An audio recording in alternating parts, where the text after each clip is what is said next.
Hey, it's me. It's Chris. Sorry, I'm the one who runs the Facebook page for the Salt Lake Cemetery. Sorry if my camera's all shaky. I don't have a screen to be able to flip around and look around. I'm just to see if I'm actually in the film or anything like that. But right now I'm using a flip camera, which obviously can't change around or flip the screen around because it's on the opposite side. Anyways, I just got off of work. I got off work a little early, so I said some time today to actually go around to Salt Lake Cemetery, just real quick. I just wanted to do this video to make a real quick tour, or give you a real quick free tour of the cemetery, even though, you're on the other side. You can be anywhere. Anyways, I just wanted to I forgot my notes at home, so I'm very sorry. It was a very last minute thing. So here we are coming into the cemetery right now. Open the gates. First one we're going to do, I want to go take you to, mainly what I'm going to do is I'm going to go ahead and take you to like the prophets, and if there's like any other, apostle or any other church leader or anybody else of great importance in church history, I will take you there too. And the reason why I'm not filming myself right now is because I kind of want to give you I just want to give you an idea of how to get to the first prophets, which are, well, the first couple we'll visit will be the two Smiths that are here, and also Wilford Woodruff, which are actually just coming up right here. And also, there's also another Smith I wanted to take you on to visit real quick before I leave this section. There's actually a very good, a pretty fair amount of church prophets that are here in this little section.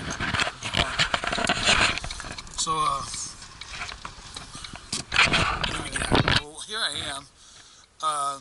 Before I start off, I wanted to make a side note for people who want to come and visit the cemetery. I just want to make sure you guys don't get confused when you come to visit.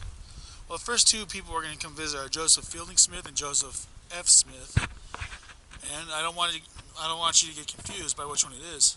But when I first started coming here, I always thought that this grave right here, was the grave marker for the church prophet Joseph Fielding Smith. But as you can see, this one died on August 29th, 1964. For some reason, I thought he was the correct one. Research, I found out that the death dates did not match up. So instead, I was doing, when I was looking at I have a little map that's on my Facebook page that I keep updated whenever I possibly can. I noticed that grave was a little off my map, a little off the map that I had. So what I did is I came back and I looked at it again. I was like, wait a second, something just doesn't seem right to me. Fortunately, I had my phone with me, so I looked up a little more information about Joseph Fielding Smith and saw that he died in 1972. So that's still 11 years before I was born. And then I realized I was at the wrong grave marker. Luckily, his grave marker wasn't too very far. As you can see, I just filmed the grave site just a second ago, and then I was walking as I was talking. And now here's the real, correct Joseph Fielding Smith, the prophet. And as you can see, it says right here, the 10th president of the Church of Jesus Christ of Latter-day Saints. Church president from 1970 to 1972.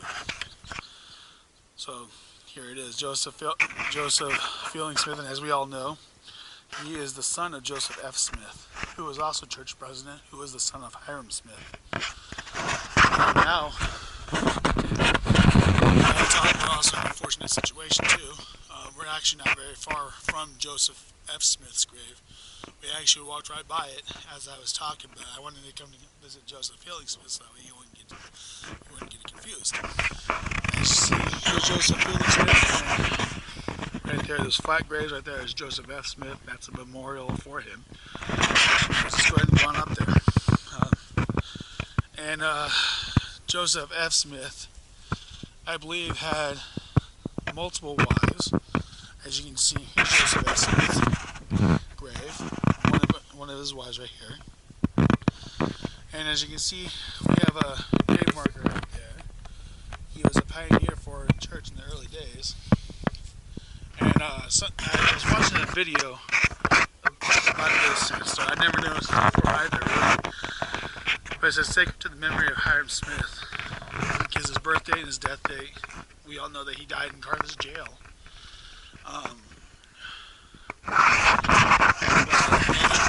Hiram Smith is not buried here, but he is buried in Illinois next to his brother Joseph. Anyways, I brought up the fact that Joseph F. Smith had because we all know that in the early days of the church, the church taught polygamy. It preached that it was the thing to do. I cannot confirm why we taught it, but based on some of the research that I've done, the reason why we taught polygamy was because we didn't have, in the church, it's usually the men that hold the priesthood in the church, and in the early days of the church we did not have a whole lot of men in the church, so there wasn't a very good chance for the ladies in the church to get married. So that's why the men took multiple wives, and also to help the chances in bringing more men into the church. And that's what I've heard. It's true, but I know that other people, like upon talking about that, other people have said that is correct.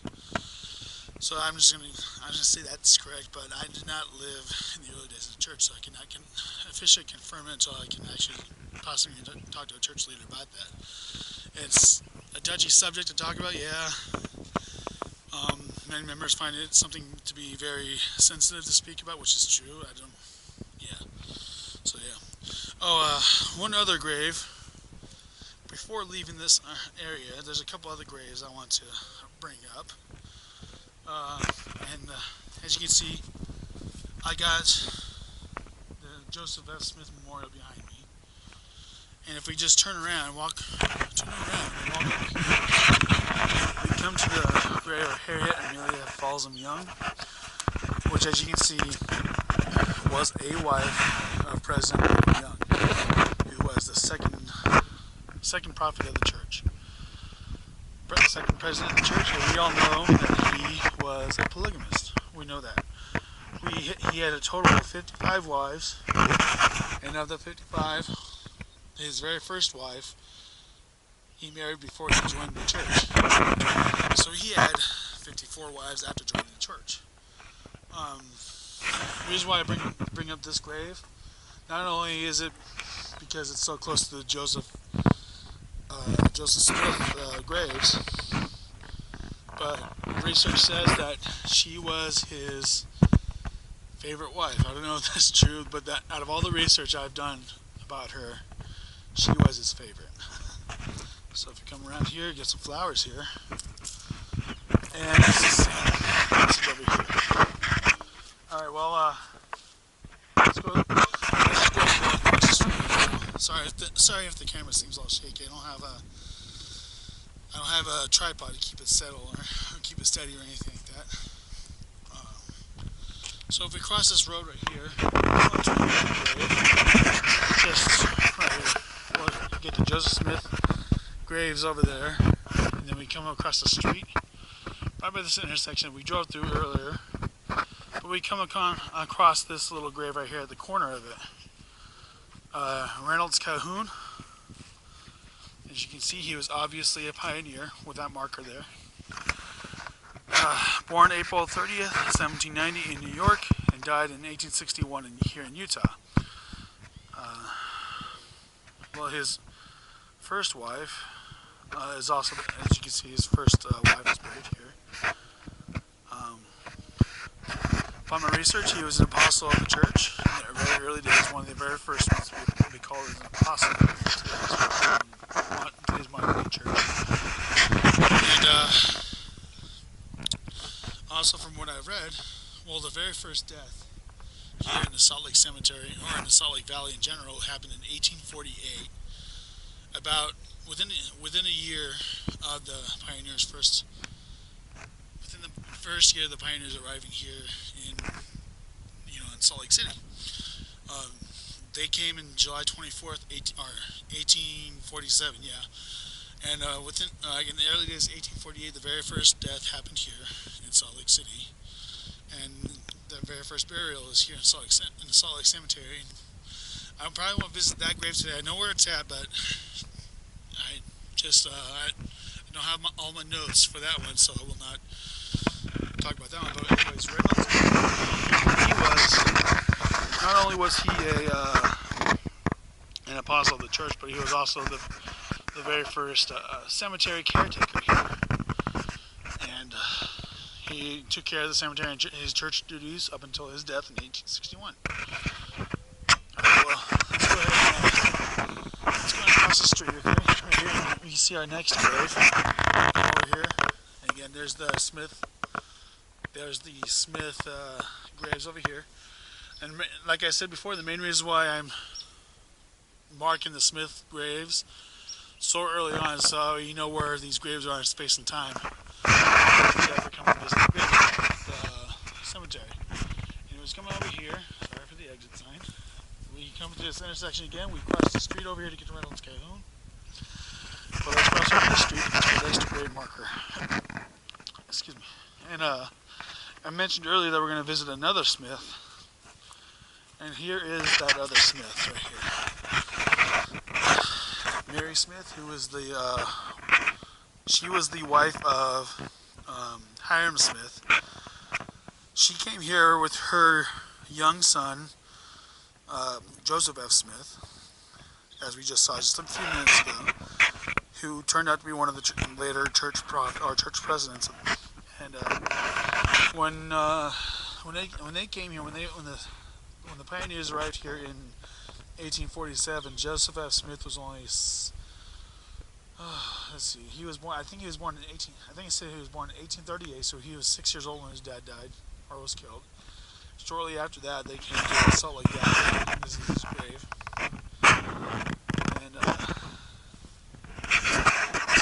here, just right next to her is Mercy Rachel. I'm not sure who she is in relation to the Smiths. Were. I think maybe it's hard to say who she was exactly. And it looks like we get some more of the children of the Smith family just right around in here. Okay. Well, let's go across this road again. And just from here, just for the moment, if you can see, I'm still right here with Mary Smith. And if you look over this way, you get that big headstone that's right there. You just see it right underneath the tree. That's Wilford Woodruff. So we'll go on over there. Alright, well here we are. We just walked up to the Wilford Woodruff grave. And he was the fourth president of the church. In 1890, he issued the manifest, the first manifesto about banning polygamy.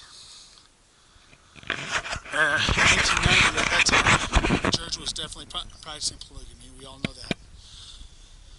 But because of financial and government pressures, the church stopped teaching polygamy because it was such a financial burden, and the church was getting sued left and right for practicing polygamy. So in 1890, in order to help the church save some money, Wilford Woodruff stated that the church will no longer practice polygamy, and that from then on, they will not practice the church. And of course, at that time, there are still people in the church who had multiple wives, Wilford Woodruff being one of them.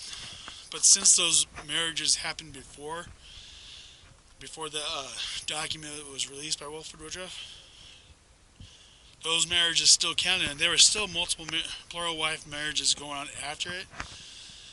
But it wasn't until, I believe, 1918 when another manifest was, or when Joseph F. Smith stated that he had just found out that there were still these kind of marriages happening, but those who would, he found out who some of these people were. He ended up excommunicating them from out of the church because that was no longer a teaching of the church. And but he was one of the few church prophets that practiced polygamy. After him, not much happened after that. When it came to polygamy, there are a few apostles of the church who do not want to practice, or who do not want to have that practice taken away from the church. So they themselves fell away from the church, and they voluntarily took their names off the records of the church. One of them being the son of third church president John Taylor. His name is John W. Taylor. Is how we go off. But I think he was a John Taylor Jr. I think he eventually came back to a church or not. I'm not sure about that part, but that's for another trip here. Anyways, here is Abraham O. Woodruff, who, as you can see, was the son of Wilford and Emma Smith Woodruff. He was not a church prophet or anything. He was an apostle of the church. And as you can see, he died in 1904. And he did not die much longer, or much longer after his father did. As you can see, his father died here in 1898, whereas Abraham died in 1904. So he was pretty young.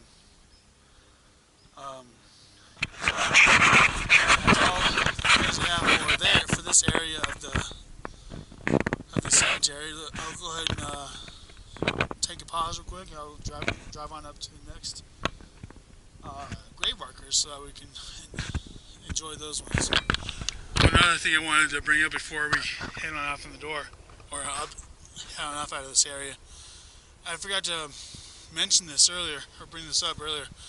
Well, I'm right here by this Joseph Fielding Smith grave that I thought was the church president, Joseph Fielding Smith. But right behind it, we have another grave marker. It's not old, I guess you can say it's a grave marker, but it's more in the memory of Hiram Smith, the brother of the prophet Joseph Smith, who was martyred there. So not only, we have that little obelisk monument right there for the one I showed you earlier that talked about Hiram Smith, and then Joseph Fielding, or Joseph F. Smith, is just right in front of there. Excuse me, just a few feet from there is this. I just wanted to go ahead and bring this up and let you viewers enjoy the grave. But again, I'm not sure who Christopher Nemelka is. I'm assuming he's maybe a descendant of Hiram Smith. But I hope you enjoy it. Alright, well, I just got back into the car. As you can see, I'm still right here by the Smith monument. I wanted to go ahead and help give you some driving directions to the next one. There's that Hiram Smith grave. If we keep going forward, we come up to this intersection right ahead of us, which is the Park Street. I just drove right off the main road for the cemetery just to get out of people's way. But if we come to this Park Street 280 North intersection right here, we're just going to take a right. I'm sorry for the cracked window, you guys, if you guys can see that in the camera. We're going to go ahead and keep going up this way. The next gravestones we are going to go visit are the John Taylor and the Heber J. Grant headstones. So when we get there, we're going to take a real quick pause. I'm not going to give a whole bunch of history up until we get to the grave markers, because I want to save that history for when we get there. But I didn't realize that I had the camera off. I just took a right just after I got it to, when it comes to a T in the road there, back there, you take a right and then you take another right here. So it's like we're going back down to where we came in the first time. But we're not going to go that far. We're not going to go as far as to get out of the cemetery. We are going to go ahead and at this left, we're going to take a left right here. So here we go, take a left. And just from here, you can see up there, there's the John Taylor, Heber J. Grant monuments up there, but we'll go ahead and go on up there to get a better look at them. Now I know that we are passing by a few of the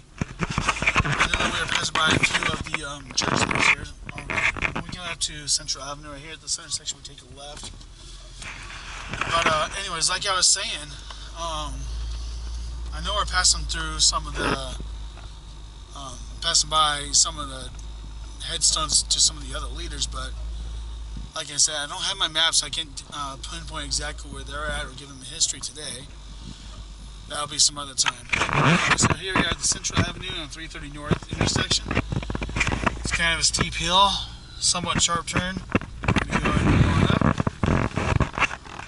And we are going to go ahead and just park right here, right by this T-section of 930 East and 330 North.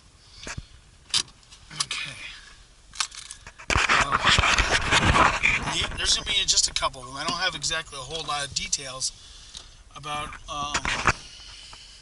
these church prophets, but I'll go ahead and give you as much information as I possibly can. I don't have my notes with me, so that's why it's going to be a little bit harder to talk about these church leaders. Okay, first we're coming up to, here is the Heber J. Grant monument. It's, as you can see, it's about as tall as the the Smith family monument. No, this is not his gravestone. It's just a couple feet away from here. But as you can see, Heber J. Grant, President of the Church of Jesus Christ of Latter-day Saints from 1918 to 1945. So he was church president right after, was it Joseph F. Smith? And he led the Saints through World War II, or at least the majority of it. He died just about a month or two before it actually ended. But as you can see, I only walked a few steps, and here is the headstone for President Grant.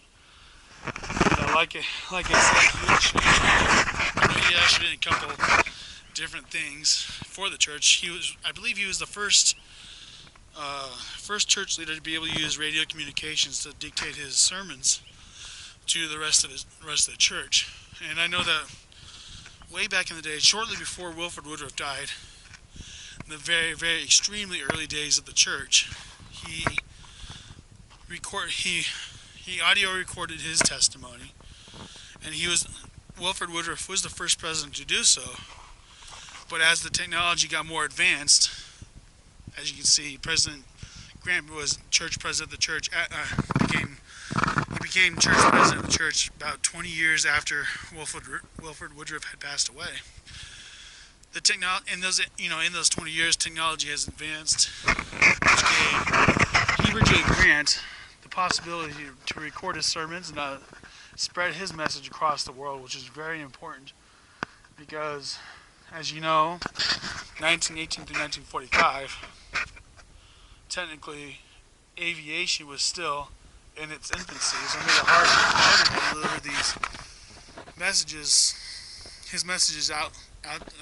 It was more difficult for him to spread his message out to the world. This made it easier for him to do that, radio communications, and by the time of his death, technology was had advanced so much that it made it easier for him to record his messages, and newsprints were more advanced. Our writing newspapers was more advanced too, with not only the printing press but also with the making it easier for, well, we know that newspaper prints it was easier with this advancements in technology for them to print out these newspapers, and the church had a newspaper. I forgot what the name of it.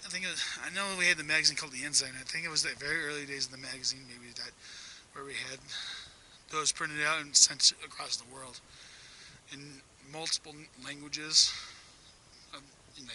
or German, of course in English, and many Western European languages, mostly Spanish, English, and German in those days.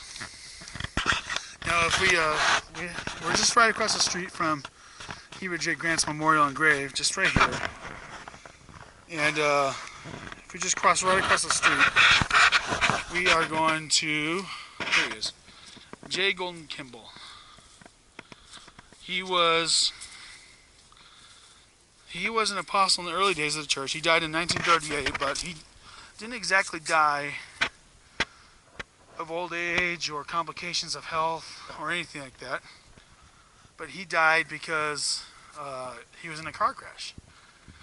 I guess you could say he is known as the foul-mouthed apostle of the church because he did use some foul language in some of his talks. And people had asked him to ease it up. He's like, "Why? I got my freedom of speech." He was a strong supporter of the freedom of speech, and they call him Elder Golden. And that's all I really can say about him. Other than that, I don't know much about him. Alright, well, let's go back over this way. And as you can see, here's another obelisk monument. That is the one for John Taylor. He was the third president of the church, just after Brigham Young. Okay, well, let's go this way. I got a little wall to get around. But yeah, he was the third prophet of the church. He was present when Joseph and Hiram were martyred in Carthage jail. In that incident of Carthage jail, there was 4 people that were in the prison. You got Joseph and Hiram, Willard Richards, and John Taylor. And of the 4, John Taylor and Willard Richards were the 2 that survived. But John Taylor was the one who he was injured, but it was his pocket watch that was in his front pocket that saved him from being killed. So he lived longer, became the third church president he became the church president and lived for quite some time afterwards. John Taylor became president shortly after Brigham Young had died in 1877. He probably actually, I think it was about 2 or 3 years before they can ordain another church president. Let's see. Actually, no. Shortly after Brigham Young died, see, it says right here, he was president of the Church Jesus Christ of Latter-day Saints from 1877 to the time of his death, which was, I think, 1888, I think it was when he died. But John Taylor was the first church president to be called who was born outside of America. He was, as you can see here, he was born in England on November 1st, 1808. So, to this day, he remains to be the only church president to be born outside of America. I just think that's really cool. I forgot to mention this before I stopped recording. Right there we got our John Taylor monument. Over here we got our Heber J. Grant monument, and then we got our J. Golden Kimball monument just over there. Another one just across the side, that's my car right there. Just across the street, we come up across this grave for Jedediah M. Grant. Jedediah Morgan Grant. He was the father of church president Heber J. Grant. And he lived from 1816 to 1856. And as you can see, there's the marker stating that he was a pioneer. Died to him about almost 10 years after they arrived in the valley. Anyways, he was the father. He was also a church apostle. And so, in a future date, when I come and make another video, I will go ahead and go out that way, because there's more graves for our church apostles, but there is a lot that is up there. So maybe at a different point we will go ahead and talk about that. Alright, here we are again. Sorry. We are still, I was just getting into my car, so we are still here by the John Taylor Monument, just right next to Heber J. Grant. I wanted to share this view. Mine up here, looking down into Salt Lake City. And you can't really see it from behind these trees, but actually let's go ahead and drive forward a little bit. Sorry for all the noise of the wind. Sorry about that. But if we go forward just a little bit, just through those trees, we can see the church building, or the church office building, and the the Beehive House, where the Joseph Smith Memorial Building is. So I just love that view. I love checking it out, looking at it when I come up to the cemetery. You know, it's kind of weird, but hey, each his own. Anyways, here we go, right on down to. Let's go ahead and go to our next graves. As you can tell, this road, all we need to do is just take a right. It's kind of a scary turn because it's so small. And we go ahead and go down this hill. Now the next graves we're going to go ahead and go visit are, well, there's a couple of them. There's David O. McKay, Gordon B. Hinckley, J. Reuben Clark. Excuse me, so there's quite a few of them. Earlier we came in through there to make that left turn to go in a big circle to go visit the last two prophets we're going to go visit. Okay, so we're going to go ahead and wait for this car to go through. And so from here, we just go ahead and go on up, and you can already see the monuments for David O. McKay and Henry B. Hinckley right up there. So we're going to go ahead and take a left and just go ahead and go on up this hill. It's not too far from here, obviously. So we are going to go ahead and just come here, and I'm going to go ahead and park just inside this turn, so that way it'll be easier for me to back up, because we're going to keep going back up and visit more out there. So I'm just going to go ahead and park right here. Excuse me.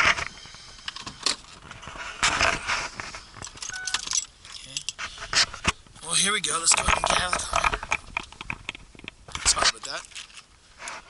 And here we come to the first one. After coming up here is Gordon B. Hinckley. He was the 15th president of the church. He died early 2008. I think it was January 2008. We'll go there in a second. But I wanted to point this out and point out something that's really cool.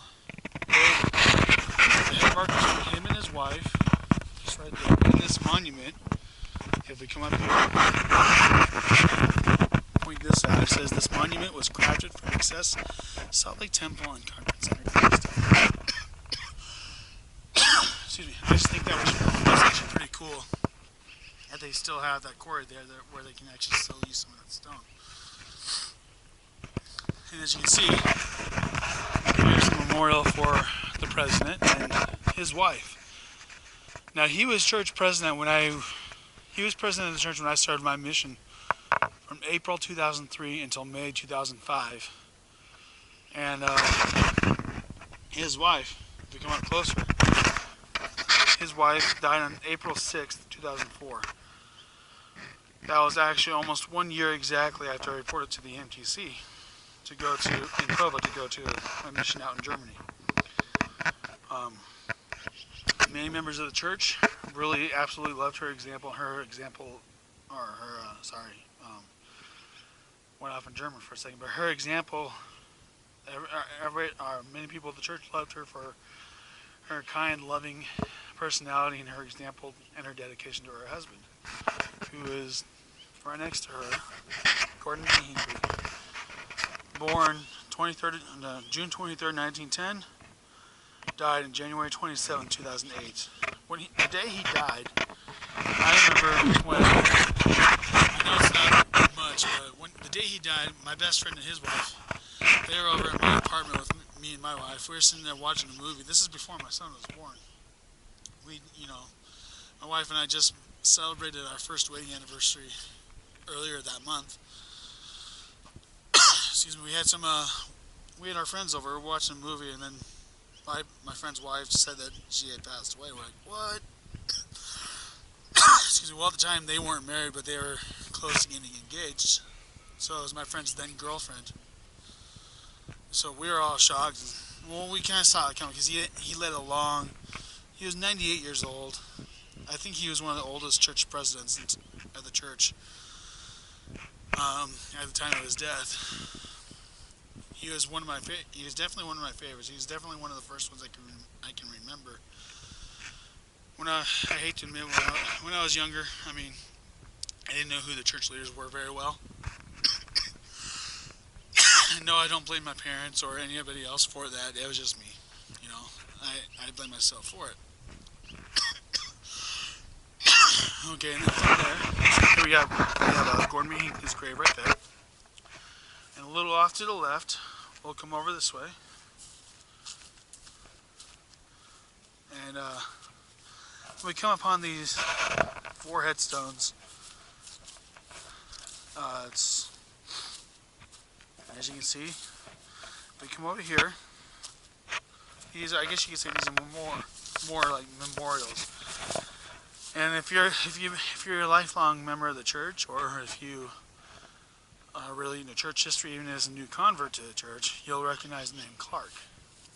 If we come around here to the other side, if we look at the list of names, up in the upper left corner, you see that it was J. Reuben Clark. Born September 1st, 1871, and died October 6th, 1961. So he was 90 years old when he passed away. He was obviously, well, he was an apostle of the church, lived for a long time. And I'm not very familiar with a lot of his work, but I remember hearing his name a lot when I was growing up. So I guess you could say that's kind of a, big name in church history. And just over here, we'll have a little line of, grave markers. These are some of the people that are buried in here. Just over here. These are some of the people. These are their actual headstones. And this one just right here. The one that we were just talking about. And then here is his son just buried right next to him. And I believe Emily Anderson Clark was a grandchild of his, maybe? I don't know. It's possible, but there's a whole name of them here. It looks like many of them served in the military.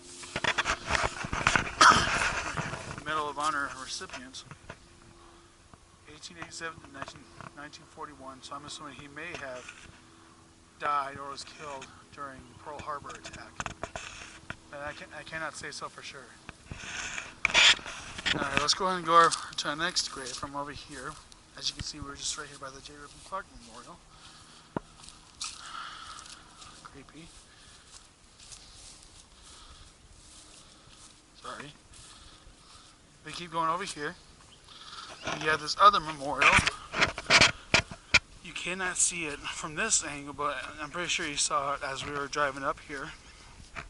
But this is the memorial for Church President David O. McKay. As you can see, this is not his headstone, like I said. And it looks like he was... another grave marker right here. So I'm assuming he may have been a descendant of a pioneer to the valley. Much like David O. McKay, his gravestone is actually just right in front of it with him. There's Emma Ray Riggs McKay, his wife, died November 14th, 1970. And if you look over here, right next to her, that's obviously her husband, David O. McKay. He also died in 1970, so I guess you can say they couldn't live without each other, I guess you could say. David O. McKay, September 8th, 1873 to January 18th, 1970. His wife lived a little bit longer, but died within the year. Looks like almost 11 months later, exactly to the date. June 23rd, 1877 to November 14th, 1970. Looks like she was born shortly before Brigham Young had died. And he was about 5 years old when Brigham Young had died, so they were still, they weren't pioneers they weren't around when the pioneers first came to the church. But as you can tell, they lived just before, they were born just before President Young had passed away. So I'm assuming that their ancestors, their parents, or even their grandparents, were pioneers of that same group, you know. So, well, we are going to go try to find Harold B. Lee. I know he's just a couple roads up, but like I said, well, it's been a while since I've been able to visit him, because whenever I come here, then there's usually a funeral going on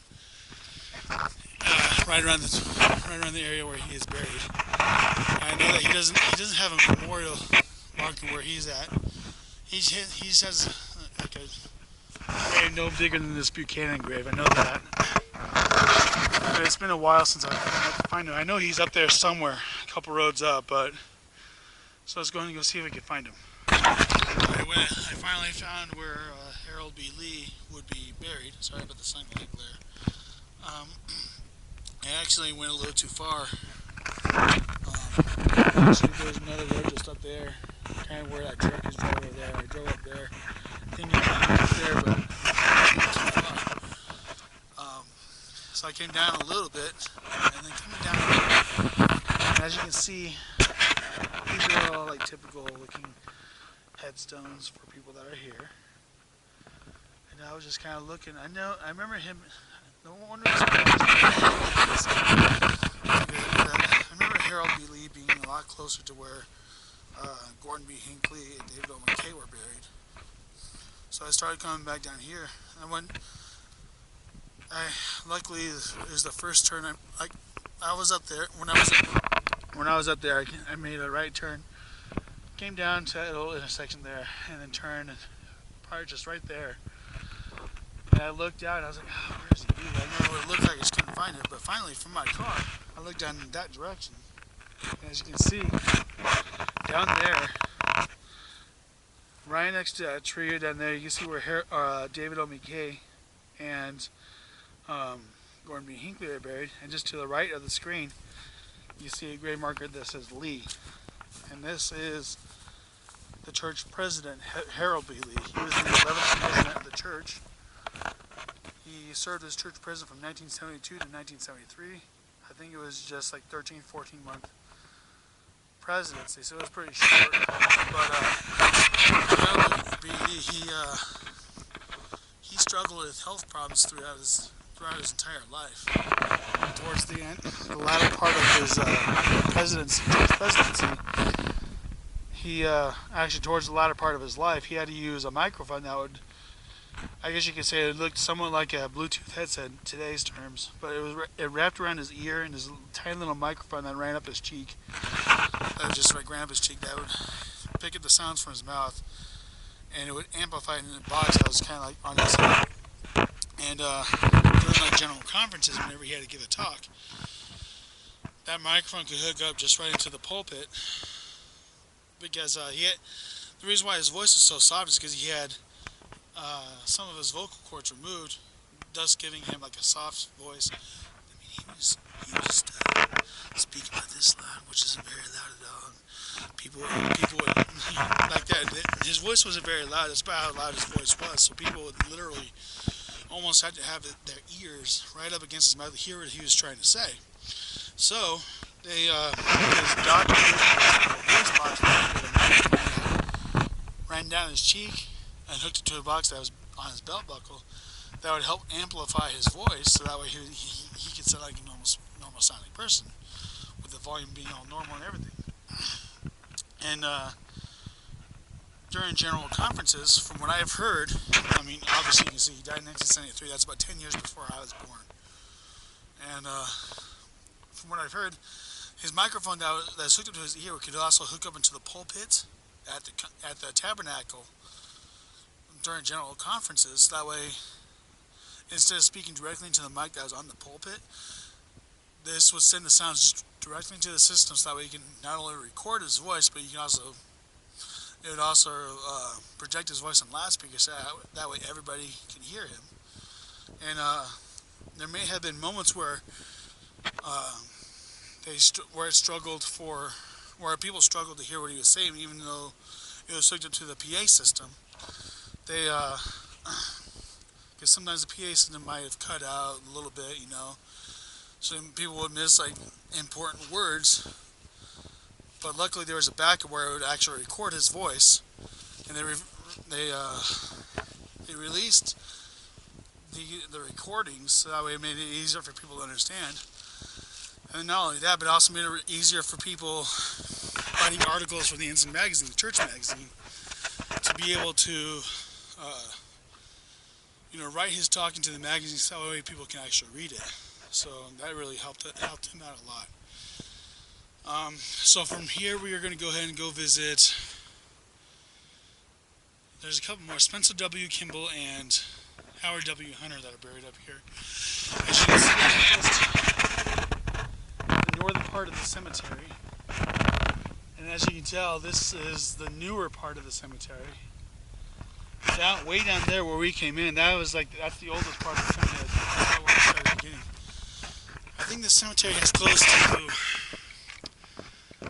1,200 or 12,000 people buried here. I can't exactly quote you the number, but it's one of those two numbers. I can't remember if there was an extra zero on there or not.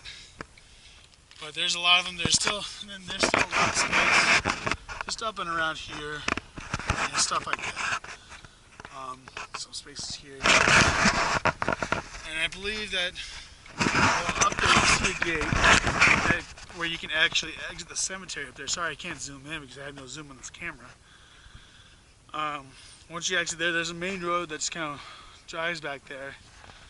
I think that's a Catholic church over there, I believe. And if you keep following that road, it'll take you to like the main campus of the University of Utah, where the likes of Joseph B. Worthman, Brigham Young even went to school. So we'll go ahead and, I know that Howard W. Hunter and Spencer W. Kimball are up there somewhere. And I know there's a couple more interesting graves we'll go ahead and go visit here in a second too after that. Alright, we are just a little further north of where we were with the just down there. We have a couple more we can do right now while we're up here. And I'm just going to go ahead and, they're actually kind of close to each other, so I'm going to go ahead and show them where you're at, show you where they are at. And, the first one we're going to go visit is President Howard W. Hunter. He was the 14th president of the church, and at the same time he served the shortest amount of time as church president in the church's history. As you can see right here, again, much like Harold B. Lee, his grave was not very big. He was the 14th, like I said, he was the 14th president of the church. I think he only served about 8 or 9 months. Again, much like other prophets, he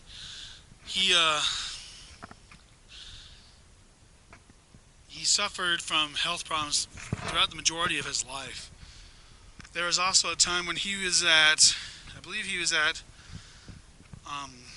the MDC when he was giving a talk, either right before he was church president or while he was church president. But he gave a talk where someone like threatened to kill him or threatened his life somehow.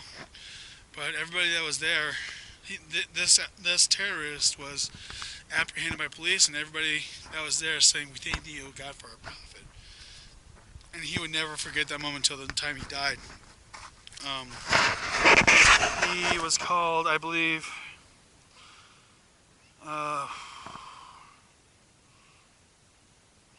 June or October, maybe? October 1994, sometime in 1994, but he died on March 3rd, 1995. And then Gordon B. Hinckley succeeded him. That's what I have for him. And we're going to go ahead and go over there. You can see a taller grave. That's for Spencer W. Kimball. I'll go ahead and turn the camera off right now while I walk over there. And maybe I can just look up some information about him on my phone. And that way I can actually give you more accurate information instead of just going off something where I don't have my notes with me. Trust me, if I had my notes with me, it would make it a lot easier for me give you correct information. Alright, well, we're about to walk up to Spencer W. Kimball's gravestone, which is just right here. It's not very far from Howard W. Hunter's, which is just right over there, right through there. Anyways, Spencer W. Kimball, I did just a tiny bit of research in the car for just a second. I looked him up, and I noticed that there was one key element that would define his presidency in the church for sure. He was born in 1895, and he died in 1985. So he was about 90 years old.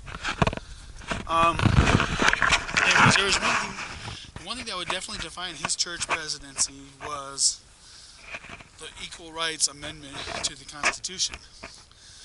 In 1972, they passed that as an amendment to the Constitution, and at the time, the church had no official standing on the amendment. They believe that because at the time there were a couple things going on. First, one thing. Well, this actually led to the main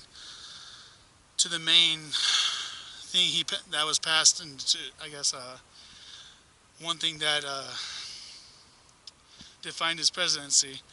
With this Equal Rights Amendment, at the time, a lot of people were, I guess it was 4 states away from passing the Equal Rights Amendment to the Constitution, which would guarantee the rights to people of various sexual orientations.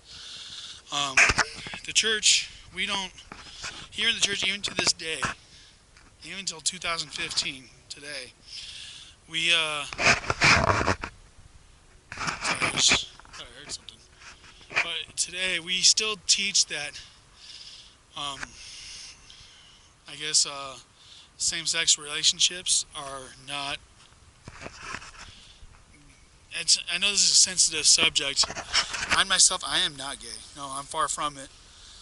But we do not have any teachings stating that same-sex relationships are a God-given right, I guess you could say. I'm sorry if I'm offending anybody when I'm talking about this. I don't mean to, and I'm sorry if I do. But we believe that marriage is a God-given right, God-given freedom that we have, and that the main reason for our marriage is to be able to populate and replenish the earth, as it says in the Bible in Genesis, when God had given Adam and Eve that commandment. Well, it's just that we don't see that being possible if you're in a same-sex relationship. And no, we do not think any less of these people for having that kind of relationship or having those kind of feelings. There are plenty of members in the church who are gay or have these same-sex attraction, but many of them, like, we do not believe that being gay is a sin. The part that we do believe in that is a sin is acting upon it. But because one of the main purpose of marriage is to be able to have a family, raise kids. You can't exactly do that with someone of the same gender. So, I guess after in 1972, the church had no standing on it. But after it was passed, there was an announcement made, and that's basically what they said.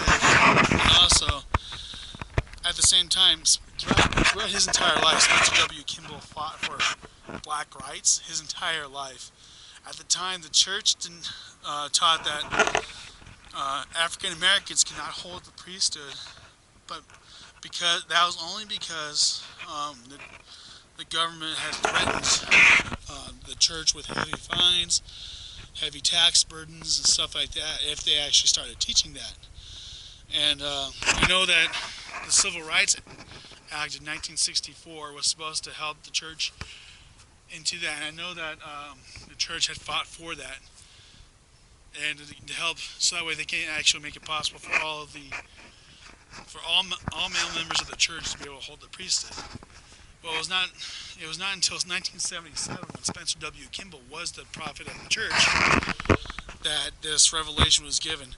And in 1978, the church had started to teach that African Americans were allowed to hold the priesthood, to give their families these priesthood blessings, and be able to make it possible for them to enter the temple, and then also to have eternal families, just like anybody else would be able to. I don't know why it took so long, and I don't know why it took from 1964 to 1978 to know that, but the church had never been a supporter of slavery or anything like that in the entire church's history. Even back in Joseph Smith's time, the church was restored in 1830, and from 1830 up until Joseph Smith's death in 1844, he even, believed that slavery was an abomination. He owned no slaves. Nobody in the church had owned any slaves, and it was not a church policy or anything to not own slaves or anything like that. I mean, I guess there are people in the church that owned slaves, but they were not church leaders, and it was actually the leaders of the church actually they actually did not teach that slavery was a good thing, that everybody should have equal rights, black, white, green, blue, red, female, male, whatever. Spencer W. Kimball, he had that revelation, and it was announced in the 1978 General Conference, and we actually have that declaration in the Doctrine and Covenants, which is one of the 4 standards that we have in the church.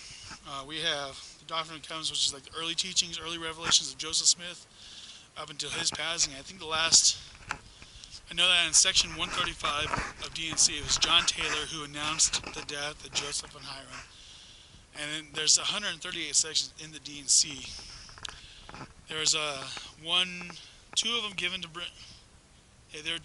to Brigham Young, and then one to Joseph S. Smith about the baptisms of the dead. We do not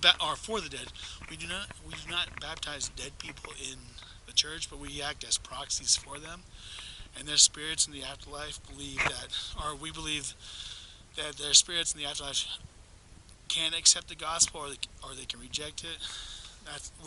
We here on earth, those of us who are still living, we just act as proxies. We step in for them, and then their spirits have the chance to accept it or deny it. But just after section 138 is when we have the official declarations of the church. We have 2 of them. One of them I mentioned earlier about polygamy with Wilford Woodruff. He's the one who made the first official declaration. The second and final one would not come until Spencer W. Kimball announced that blacks would have the freedom of holding the priesthood. Now, don't ask me about the whole racism before in the church, because that was way before my time. I was born in 1983, and he had the revelation in 1977, 1978, so a good few years before I was even born. So my entire life, I had always known African Americans to be able to have the right to have the priesthood, so I don't know any other way. So I would probably be the last person you should be asking. To me, we might look different on the outside, but on the inside we all look the same. We're all human no matter what. And I'm actually very thankful that Spencer W. Kimball had that revelation. I have many friends in and out of the church who are of the African American descent. So I've had to explain it a little bit without offending anybody, and that's the last thing I would want to do, is to offend anybody. Well, anyways, Spencer W. Kimball, through him, it was revealed that blacks would be able to hold the priesthood, so we'll leave it at that. That's all there is to it, really, for that one. So right now we're going to go ahead and there's one other person I wanted, actually, yeah, I think there's just going to be one other person I want to go visit, and then we'll call it a day. I'll make some more of these videos later on with some more of the other key people who are buried here. So we'll talk about that in a little bit again. Okay, this last and final grave that I want to be able to visit today before I leave is, well, this individual is not LDS, that I know of at least. As far as I'm concerned, him and his family are not Mormon, but his name is very popular here amongst Utahns in various states. Many of you who are from Utah will know this already, but I actually just recently found out that he was buried here, and this is, everybody knows his last name, Miller. This is the grave of Larry H. Miller. He is, I'm not sure if he was born here in Utah or if he was LDS or not. I'm not sure. But as you can see right here, right underneath his name, or he died. He was born April 26, 1944. And he died February 20th, 2009. That's shortly before my wife and I moved here. We moved here in May of 2009. And I'm not sure if he was born here in Utah or not, but as you can see right here, he loved Utah. Him and his wife were married March 25th, 1965. And he is an entrepreneur. His family, as a matter of fact.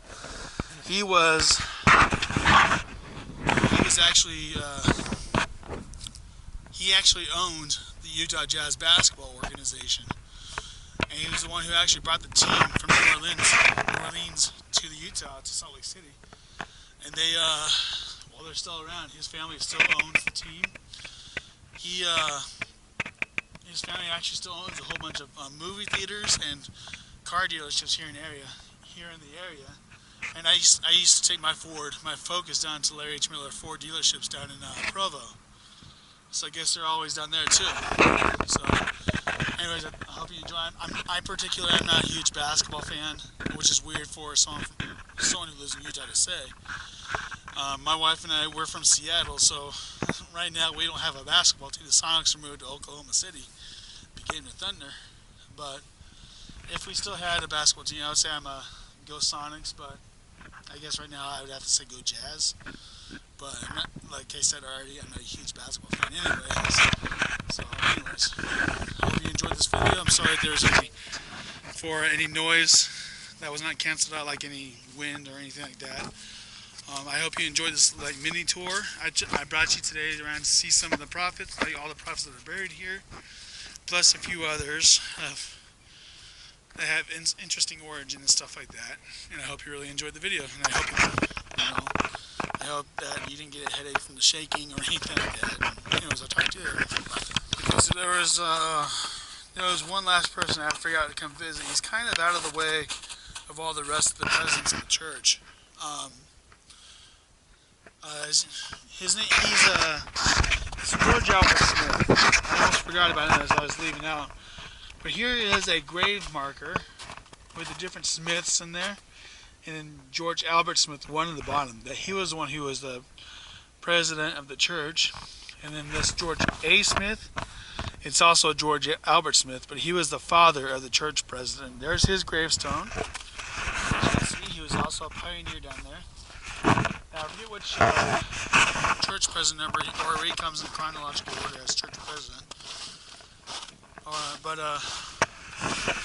here's the grave for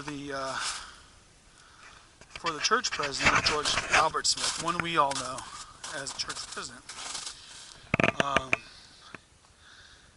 He's got a pretty big stone that kind of gives his history. I can figure it out. He attended the Salt Lake City Schools, Brigham Young Academy, which is also the University of Utah. He was ordained an apostle on October 8th, 1903. Mission president, he was a missionary, church worker in many capacities, particularly Young Men's Mutual Improvement Association. He was a businessman, executive, and corporation director. He was a public servant in city, state, and the nation. I think he was a senator for a little while. Patriot and leader in the social service and public welfare organizations, including International Farm Congress, Boy Scouts of America and Sons of American Revolution, Mayflower Descendants, Utah Pioneer Trails, and Landmarks Association, Sons of Utah Pioneers, Utah Society for Aid to the Sightless. He understood and disseminated the teachings of Christ and was uncommonly successful in putting them into practice. He was kindly, patient, wise, tolerant, and understanding. He went about doing good. He loved Utah and America, but was not provincial. He had faith without reservation in the need for and in the power of love. For his church and his family, he had unbounded affection and served them passionately, yet his love was not limited. It included all men, regardless of race, faith, or station to them and of them. he frequently said, "We are all our Father's children." And that was him. He was, as you can see, he was a church president just after Heber J. Grant from 1945 to 1951. So he finished out the rest of the Second World War as church president. And he did, and then he went on another 6 years. I know that he is part of the Joseph Smith family. I believe he was a cousin of Joseph Fielding Smith. I believe he was just a cousin, but he wasn't from the line of Joseph Smith and Emma Smith. But he wasn't from the line. He wasn't from the line of Hiram Smith. Actually, I think he was from that line of Hiram Smith, but not the same. I don't think he had the same parents as Joseph F. Smith or Joseph Fielding Smith. But laying right next to him is his one and only wife. She died almost 20 years before he died. And Lucy Woodruff Smith, as you can see by the last name, she was the daughter of Wilford Woodruff. So, I should say that officially concludes the little tour of the prophets, plus a few.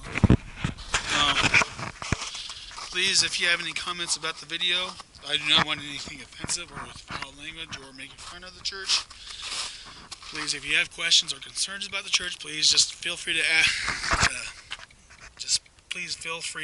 ask them in the comments bar below this video, or on either YouTube or on the Facebook page. Doesn't matter. I'll try to be the best. I try to answer them to the best of my knowledge, the best way I can. Plus, if you have any further information, I will be doing additional videos of other people who are buried here in the cemetery. But if you have any thoughts or comments about the video, also feel free to put comments on the video, and also put if you have any further information about this church prophets that we visited today, or any other individual, also feel free to give me the information. And like I said, some of the facts I might already know, but other people might not know. And I know that there are some facts about the people we visited today that I did not put into this video because I did not have my notes with me. This is just kind of a last minute visit to the cemetery. And again, I was on my way home from work in West Valley City. So yeah, I hope you enjoyed the video. Actually, yeah, sometimes when I get called into work, or if I get off early from work, I come to visit the cemetery and try to find as many people as I possibly can. And the people we visited today was just barely scratching the surface. I know there's, as you can see from the pictures of the rest of that I posted on the rest of the Facebook page, there's many more people that I have been able to find. And again, if you would like to go on like a small tour of the cemetery, you can set something up with me. I also attached an updated copy of the map of the people that I have found onto the Facebook page. You can always download that and see if you can find it. I know there's a couple of them that are a little more hard to find. And I found on other people on the list, I found about 95% of the people there. There's still a few people I'm trying to look for.